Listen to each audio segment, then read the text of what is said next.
Yo people, welcome back to the YouTube channel. You already know what time it is. It's time for another episode of Not So Daily Dosage. Now the sensational Senegalese Special K King Koulibaly all has it's just over.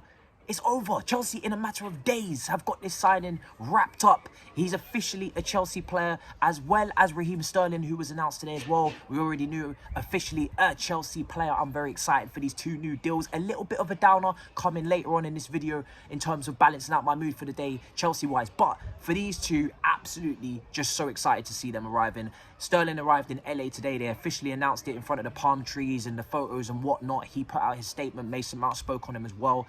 He gave out his statement to Manchester City as well, bidding his farewell. Koulibaly expected to arrive in LA tomorrow to be announced officially by the club as well. So that's two signings basically in 2 days. Todd Boehly, like I said, has been working extremely hard. Damn right, I butchered the name, but it is what it is.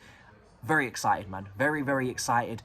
When it comes to the two players, they go straight into our starting 11. They're both experienced. They're both seniors. They're both used to being big parts of their teams over the years. And they both improve, you know, aspects of the game and teams and intangibles that we need improving drastically and immediately. You know, Koulibaly, for instance, like I spoke about earlier, he's a leader. He's exactly the perfect Rudiger replacement that you're looking for. It's now a 4-year contract, not a 5-year, which was reported yesterday. It's now actually a 4-year with an option of an extra one, which is good for someone that's 31 years old, takes him to 35. Then you can see if you can go any further after that, see how he progresses. But even if it's for the first 2-3 years, this guy is going to be elite. He's going to be a top defender. He's exactly what we need in that defense, especially with a lot of young players back there. And of course, you know, when it comes down to Raheem Sterling, again, this is a player where I've looked at, for me, the attack this season. Yes, the finishing is a problem, but also the lack of 1v1 ability, but also the chance creation. And you know, Raheem Sterling kind of sorts out a little bit of everything. Mostly the 1v1 dribbling ability. He goes past players, he isolates them on the touch lines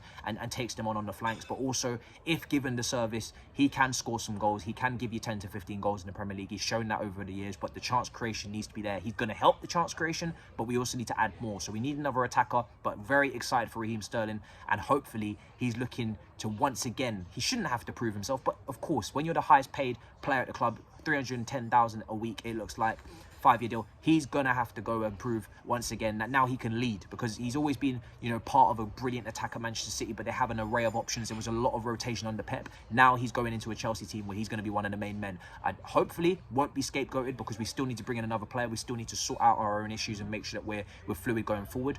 That's why Tuchel's focusing on that fluid front three, and he hasn't catered towards a more stationary striker. However, like I said, big pressure, but I'm sure Sterling will live up to it. So I'm very excited for him, and the new pictures are glorious. It's wonderful. It gives you that new buzz. Do you know what I'm saying? To see your new Jamaican star. Do you know what I mean? The jerk chicken's only being cooked around the corner. I'm ready to tuck in very soon. And Koulibaly, listen, the sensational Senegalese, yeah, Mendy's partner in crime, King Koulibaly, Special K. Call him what you want.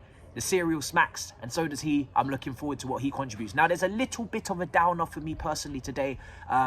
We are chasing, it seems, as reported, 3 centre-backs. Now, it was classed as 3 defenders, and I was hoping and praying to God that one would be a wing-back. I'm not going to hide my opinions on this. I feel pretty strongly about it. You let me know what you think in the comments down below, but I do think we are making a mistake by letting Levi Colwill go on a permanent, which has been reported by Fabrizio. Now, the best case scenario here is that Levi Colwill leaves on a permanent and it actually has a buyback, because this is a special player. It's a special potential. And it's, you know, you can see the evidence, you know, with Tomori, with Mark Gurhey, with Livramento, with Lamptey. We produce very good defenders at Cobham, and it's something that clearly has been underestimated. But we produce very technical, very, you know, mature and very gifted young defenders. We've got a great track record in this. And funnily enough, ironically enough, the biggest area, you know, of weakness going into this summer with contracts running out, Aspi Alonso, has been centre-backs and wing-backs. And just think, if we had kept, you know, those players,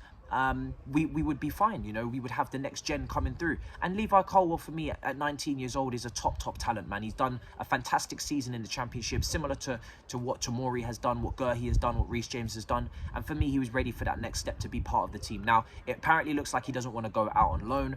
Neither does Ampadu, who's also done a lot more loans. And people say, well, Levi Colwill, you should do more loans. Listen, every player is different. Every player bursts onto the scene maybe a different time than others. Levi Colwill, and rightly so, feels like he's extremely extremely, you know, extremely talented. Feels like he's got a lot of potential, and he's seen what Mark Guehi's done. He's seen what Tomori's done. Now they're knocking on the door for the England squad. There's no reason why Levi Colwill won't feel like in a year's time he could potentially be in the England squad if he has that similar trajectory. So he wants to be given a decent role. And I think it's a shame that for me that we're bringing in, you know, listen, I've reasoned with Ake. I've gone through it as to why I think it's happening. But in Kimpembe on top of that, I don't think, I personally don't think it's necessary. Tuchel obviously wants them, so fair enough. You know, you back the manager, but to sign 3 centre-backs when you're potentially looking at changing to a 4 on occasion, which has been reported, I don't get why you need 3 new centre-backs. I know Silva's aging, but to bring in 3 new centre-backs, plus Trevor, plus Silva, that's 5. And Malang Sarr's still here, and there was no space for Colwill. For me, it's a bit much, man. And, you know, both, you know, Kimpembe and Ake are not world-class. You know, if we were bringing in world-class centre-backs, I think this is easier to stomach because you're like, well, we're just going for the here and now. We want world-class players in the team. But Kimpembe and Ake have got their own flaws, their own little issues, their own little moments of weakness as well. And Levi Colwill certainly has, for me, more potential than them. Of course, you've got to work on that, and you've got to develop him. But I think it's good to have the balance. So Koulibaly, Silva, you've got 2 experienced, top-class, legendary defenders. And say you bring in one more in an Ake or a Kimpembe, I think Levi Colwill learning under them would have been incredible. So I'm very disappointed, man. I think, you know, when you lose Tomori, when you lose Guehi, you just hope that you're going to at least keep one of these bright young stars, and it looks like we're going to lose Levi. I don't know how much it will be for.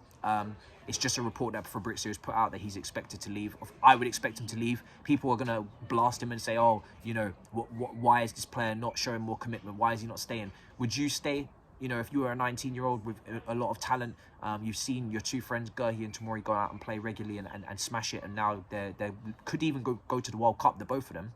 If Southgate gets his P's and Q's on point, they could actually be going to the World Cup. That's huge, you know. Guehi's done his first season last season at Palace. He's captained the team a few times. Tomori's done his first season at AC Milan. He's literally put their captain on the bench, Roman Gulli, a player that loads of Chelsea fans were looking at a few years ago. He's benched their captain. The captain's now leaving. And Tomori's won the Serie A. That's how talented they are. And now they're probably going to be in England squad for the World Cup. And Levi's seeing that and he's saying, listen, I'm not going to be 6th choice centre-back. You know, I think, you know, 5th, cool. 6th is just ridiculous, you know. You can't expect somebody to really believe that they can break in at 6th choice when you're going to sometimes be in a 4 as well. So there's only going to be 2 centre-backs playing on the pitch at one time. 2 on the bench, that's 4. 6th? Come on, man, that's not realistic. And it doesn't make any sense. So he's betting on himself to prove himself elsewhere, and hopefully we put a buyback on. That's the only thing I can hope for, people. Put a buyback on it. He's 19. He'll do his thing. Hopefully he becomes a player we expect him to become in a couple of years. He comes back, or a couple of years he showcases what he can do, and maybe we go and pay that buyout. But you know, like I said, Kimpembe and Ake, I really hope that they're reliable and they're able to lead the defence. If Koulibaly goes to the AFCON, if Silva is injured or needs a rest, I expect, you know, players that are paid 45 million for, you know, to be able to lead the defence next to a Trevor or next to a whoever. Because, you know, otherwise, really, what is the point in paying such large amounts if they have to be handheld, if they're secondary defenders? So, yeah, it's a little bit disappointing for me on that front. But back to, like I said, Koulibaly and Sterling. Very excited for their arrival. They're both, well, Sterling's in LA. Koulibaly's arriving in LA. Hopefully, Sterling is making his debut on Sunday. Koulibaly could make his debut depending on training. And yeah, brilliant business. 2 starters. We need to go and get more. Looks like we're going to go for Ake and Kimpembe as our next targets. And then what's going on at wing-back? We were linked with Jonathan Klaus. We need a right wing-back after Reece James. You know, Aspie goes to Barcelona. Alonso, I don't know why we're holding up the move for him to go to Barcelona, because we need to replace him. We have Emerson. We have like 5 left wing-backs. Matson's still here. I know he's probably going to go to another team on loan in the Premier League. Bruh, go and get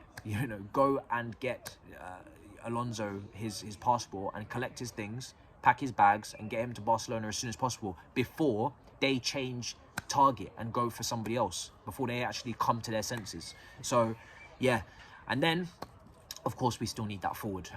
So yeah, listen, it's going to be a madness. It's only just heating up. Let me know what you think about Sterling joining officially, Koulibaly, the view, the scenes, the settings, and also let me know what you think about Levi Colwill. I know there's going to be a bunch of disagreement, there's going to be a bunch of different comments, but you know me, I give my opinion when I have it. I'm not gonna, you know, pretend to sugarcoat. I'm not really happy with it. I'm not gonna lie. I was looking forward to seeing him, and I don't feel like it's necessary. More importantly, even though reportedly we sound like we're going to a 4 at times, it caters more to a 3 because you've got so many senior centre-backs that you paid for.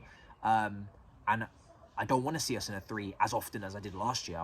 I mean, listen, we're going to play a 3 sometimes with Silva, but I was hoping to see more of a 4. So I think when you buy 3 centre-backs, it more leans to a 3 at the back as well. It just makes, numerically, it just makes sense. But listen, let me know what you think in the comments down below. Big up your damn selves. Back tomorrow, of course. All You Can Eat Chelsea and London Club's Carnage is getting filmed. Smash up the subscribe button and the icons. Big up your damn selves. In a bit, people. Peace.